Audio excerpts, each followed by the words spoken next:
Pendant des siècles, elles faisaient partie intégrante de la vie. Transmises de génération en génération, elles étaient respectées, parfois redoutées.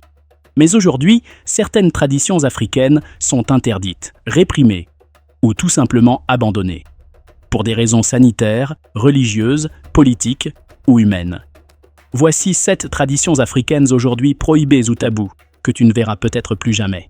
Dans plusieurs pays d'Afrique de l'Ouest, les scarifications étaient des marques de fierté, d'identité et de passage à l'âge adulte. Les traits sur le visage, les bras ou la poitrine racontaient en histoire. Mais aujourd'hui, cette pratique est de plus en plus interdite. Au Burkina Faso, en Côte d'Ivoire ou au Nigeria, les autorités découragent fortement ces pratiques pour des raisons de santé et d'intégration sociale. Les jeunes générations préfèrent souvent les tatouages modernes que les cicatrices tribales. Longtemps considérée comme un rite de purification dans certaines ethnies, l'excision est aujourd'hui fermement interdite dans plus de 30 pays africains. Cette mutilation génitale féminine est reconnue comme une violation grave des droits humains. Pourtant, des milliers de jeunes filles en Afrique subsaharienne continuent d'en être victimes chaque année. Souvent dans le secret, parfois avec la complicité silencieuse de la communauté.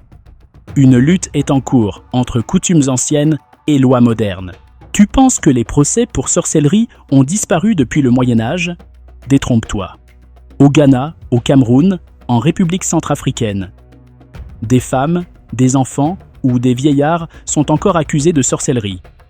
Certains sont bannis, enfermés dans des villages isolés appelés camps de sorcières. Et dans certaines régions, les lynchages sont encore une réalité.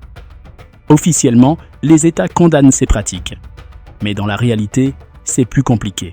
Bien que de nombreuses lois africaines interdisant désormais le mariage d'enfants, certaines communautés continuent de marier des filles dès 12 ou 13 ans. Parfois pour des raisons économiques, parfois par tradition. Le Mali, le Tchad ou le Niger sont parmi les pays les plus touchés. Mais les ONG locales et internationales mènent une lutte acharnée pour faire évoluer les mentalités. Lentement, mais sûrement. En Mauritanie, le gavage des filles était autrefois un signe de richesse et de beauté.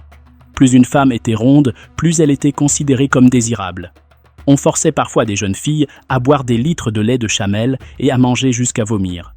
Aujourd'hui, cette pratique est interdite.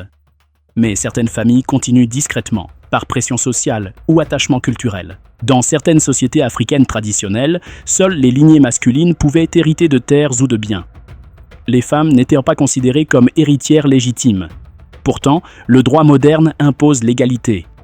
Mais dans la réalité, dans les villages ou même les grandes familles, cette tradition résiste encore. Des procès éclatent entre frères, sœurs et oncles pour des héritages non conformes. Dans plusieurs cultures, lorsqu'un homme mourait, son frère épousait sa veuve pour garder la famille unie. Cette pratique appelée lévira est aujourd'hui très critiquée. Certaines femmes sont contraintes à ce remariage sans leur consentement. Aujourd'hui, de nombreux pays africains la découragent ou l'interdisent, même si elle subsiste dans les zones rurales.